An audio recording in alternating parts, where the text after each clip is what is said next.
menurut saya memang profil dokter itu dikerdilkan menurut saya sebatas melayani pasien dan praktek-praktek itu menurut saya itu dikerdilkan. Kritis gitu. nih.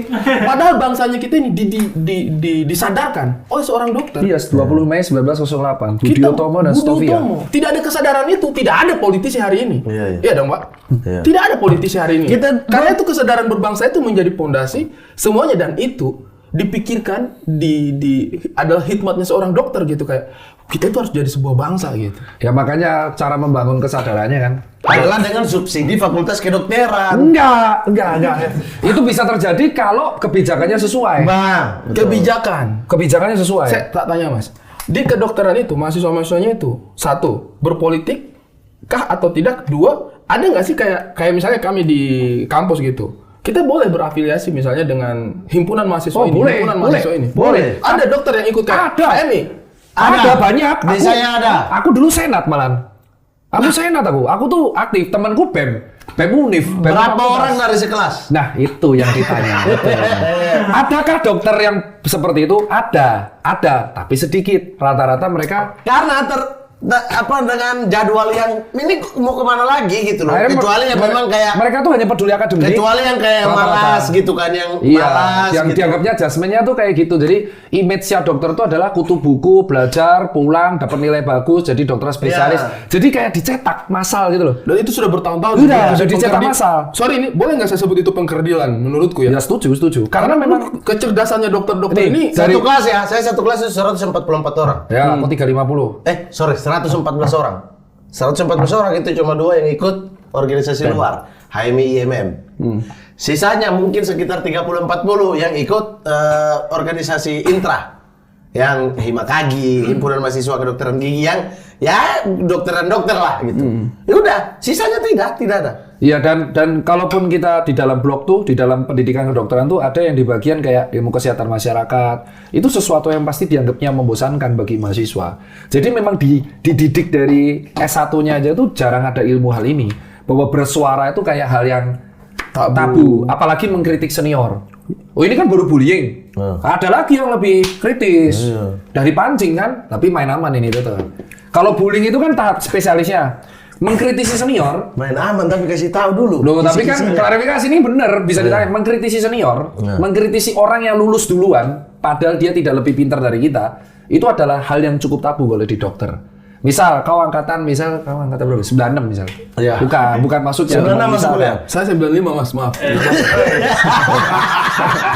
Orang kelahiran 95? Enggak, 2003. Dia angkatan 2003. Saya angkatan 2003. Nah, anggap aja, hari kan berarti kan senior kan? Iya. Terus kau tiba-tiba berpendapat salah. Iya. Kita nggak bisa ngeritik kau. Sulit. Saya sabar Mas. Sulit. Ini baru soal bersuaranya loh. Ya. Bersuaranya loh. Nah, contoh kalau enggak kemarin kejadian bullyingnya kan di rumah sakit ini Kemenkes ya. Rumah sakit vertikal. Coba aja, ada nggak satu pegawai Kemenkes yang ngomong? Nggak ada. Sulit. Iya, Makanya akhirnya ada enaknya, enak ya. Jadi kadang bergerak di luar sistem tuh lebih fleksibel. Jadi untuk menjadi politisi, kamu harus terjebak kaderisasi partai, betul ya? Kalau saya terhadap orang-orang yang begitu kayak masuk dong, itu saya cuma bilang nggak ada satu perubahan yang setahu saya itu terjadi justru dari dalam. Dari luar. Semua perubahan di dunia ini tuh terjadi dari dorongan dari luar. Nah akhirnya memutuskan untuk ternyata di luar sistem ini membuat aku tidak terikat dengan kerjaan itu dan akhirnya aku menjadi lumayan tapi ngomongnya memang harus wise. Jadi belajar politik ya dari organisasi, betul, dari organisasi. Membangun kesadaran politik itu adalah dari teman-teman organisasi, senat, komunitas di luar kedokteran itu sendiri. Iya. Karena nggak bisa. Karena nggak bisa kalau kita ngomong dari sistem di dalam itu akan sangat-sangat sulit. Itu yang menjadi realitanya dan betul. Dan sampai kapanpun nanti akan sulit kita mencetak dokter yang ada di DPR. Kan DPR itu ada perwakilannya kalau naik nakes Komisi 9. 10 olahraga ya? 9 yang kesana. 10 pemuda. Iya, pemuda dan olahraga. Kalau 1 kan pendidikan kalau nggak salah. Enggak, 1 luar negeri. 1 luar negeri, 10 yang pendidikannya. 7 ya. 9 ini yang menurutku sakral untuk kesehatan. Nah, akhirnya kita senang koar-koar di dalam doang. Tapi jarang kita mau ikut beneran gitu, untuk beneran. Oke, kalau mau silakan berpolitik. Ada beberapa, Dr. Bambang Hasto, itu kalau nggak salah dari Wates, terus temanku Giovanni Van Empel sekarang di kebijakan, dia kuliah di kebijakan kesehatan di AUSI. Nah itu contoh-contoh yang harus kita repeat bahwa melayani pasien itu bukan berarti secara harfiah kita hanya menyembuhkan, tapi juga kita bisa dari kebijakan. Jadi memang dibutuhin. Cuman bedanya aku dulu sama yang sekarang. Dulu tuh kenceng banget dan taunya aku paling benar. Kalau sekarang lebih terarah, lebih tahu, lebih Dan tahu.